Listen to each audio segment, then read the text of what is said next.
تفہیم القرآن سید ابو العلا مودودی، سورہ مائدہ آیات 20 تا 26۔ اعوذ باللہ من الشیطان الرجیم، بسم اللہ الرحمن الرحیم۔ وَإِذْ قَالَ مُوسَىٰ لِقَوْمِهِ، ترجمہ: یاد کرو جب موسیٰ علیہ السلام نے اپنی قوم سے کہا، یا قوم اذکروا نعمت اللہ علیکم اذ جعل فیکم انبیاء وجعلکم ملوکا۔ ترجمہ: اے میری قوم کے لوگوں، اللہ نے کی اس نعمت کا خیال کرو جو اس نے تمہیں عطا کی تھی۔ اس نے تم میں نبی پیدا کیے، تم کو فرما روا بنایا۔ وَآتَاكُم مَّا لَمْ يُؤْتِ أَحَدًا مِّنَ الْعَالَمِينَ۔ ترجمہ: اور تم کو وہ کچھ دیا جو دنیا میں کسی کو نہ دیا تھا۔ تفسیر: یہ اشارہ ہے بنی اسرائیل کی اس عظمت گزشتہ کی طرف جو حضرت موسیٰ علیہ السلام سے بہت پہلے کسی زمانے میں ان کو حاصل تھی۔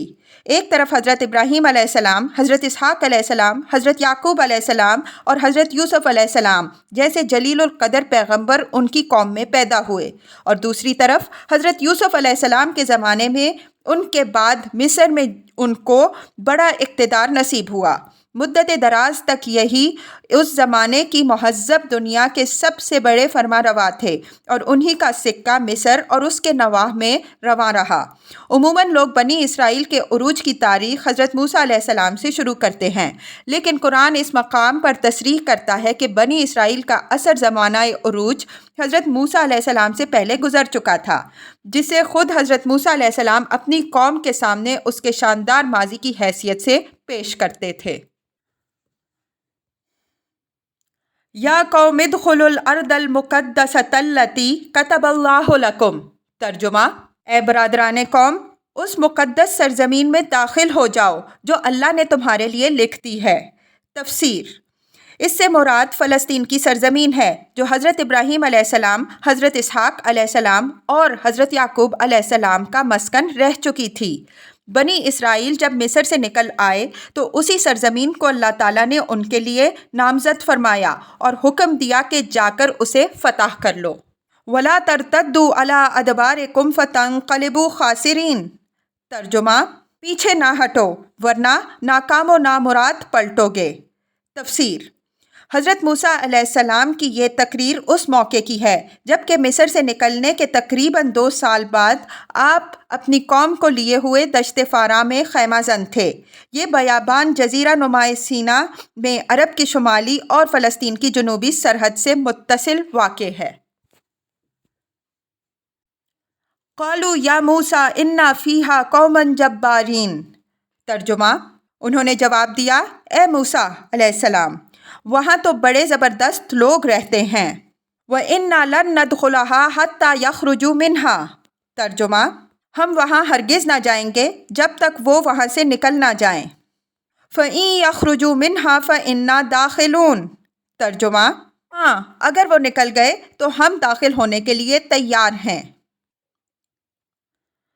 قَالَ رَجُلَانِ مِنَ الَّذِينَ يَخَافُونَ۔ ترجمہ: ان ڈرنے والوں میں سے 2 شخص ایسے بھی تھے۔ تفسیر: اس کے 2 مطلب ہو سکتے ہیں۔ ایک یہ کہ جو لوگ جباروں سے ڈر رہے تھے ان کے درمیان 2 شخص بول اٹھے۔ دوسرا یہ کہ جو لوگ خدا سے ڈرنے والے تھے ان میں سے 2 شخصوں نے یہ بات کہی۔ انعم اللہ علیہما۔ ترجمہ: جن کو اللہ نے اپنی نعمت سے نوازا۔ ادخلوا علیہم الباب۔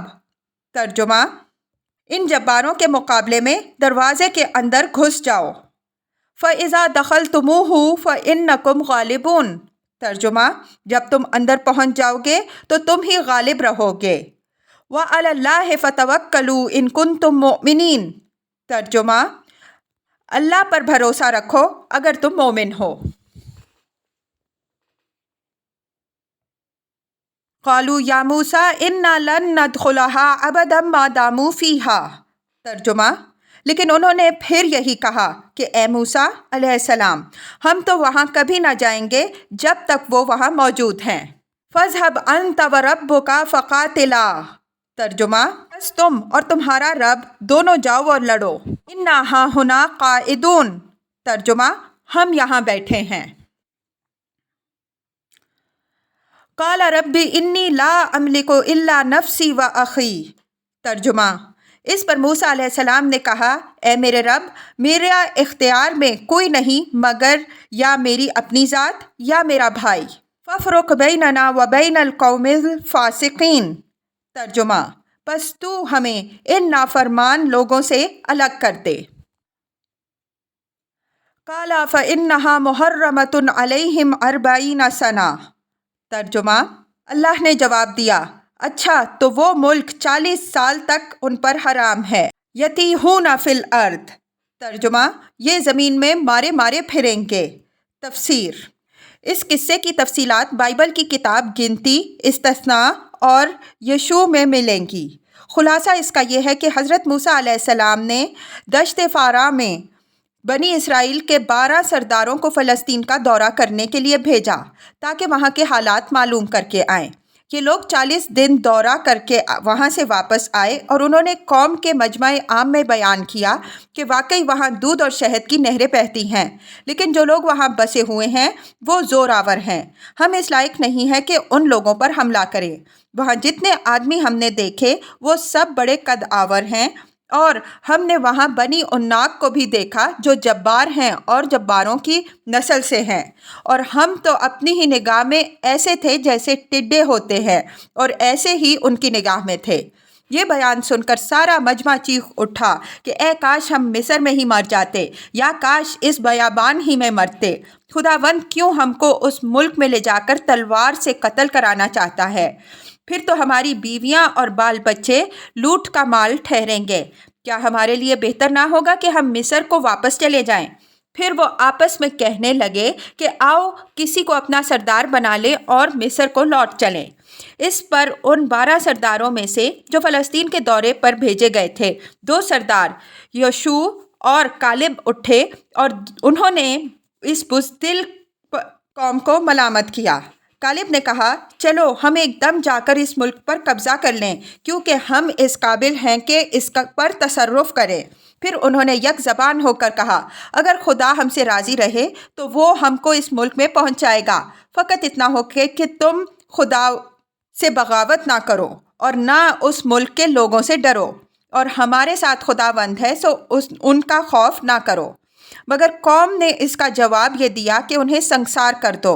آخر کار اللہ تعالیٰ کا غضب بھڑکا اور اس نے فیصلہ فرمایا کہ اچھا، اب یشوع اور کالب کے سوا اس قوم کے بالغ مردوں میں سے کوئی بھی اس سرزمین میں داخل نہ ہونے پائے گا۔ یہ قوم 40 برس تک بے خانماں پھرتی رہے گی، یہاں تک کہ جب ان میں سے 20 برس سے لے کر اوپر کی عمر تک کے سب مرد مر جائیں گے اور نئی نسل جوان ہو کر اٹھے گی، تب انہیں فلسطین فتح کرنے کا موقع دیا جائے گا۔ چنانچہ اس فیصلہ خداوندی کے مطابق بنی اسرائیل کو دشت فاراں سے شرق اردن تک پہنچتے پہنچتے پورے 38 برس لگ گئے۔ اس دوران میں وہ سب لوگ مر کھپ گئے جو جوانی کی عمر میں مصر سے نکلے تھے۔ شرق اردن میں فتح کرنے کے بعد حضرت موسیٰ علیہ السلام کا بھی انتقال ہو گیا۔ اس کے بعد حضرت یشوع بن نون کے عہد خلافت میں بنی اسرائیل اس قابل ہوئے کہ فلسطین فتح کر سکیں۔ فَلَا تَأْسَ عَلَى الْقَوْمِ الْفَاسِقِينَ۔ ترجمہ: ان نافرمانوں کی حالت پر ہرگز ترس نہ کھاؤ۔ یہاں اس واقعے کا حوالہ دینے کی غرض سلسلہ بیان پر غور کرنے سے صاف سمجھ میں آ جاتی ہے۔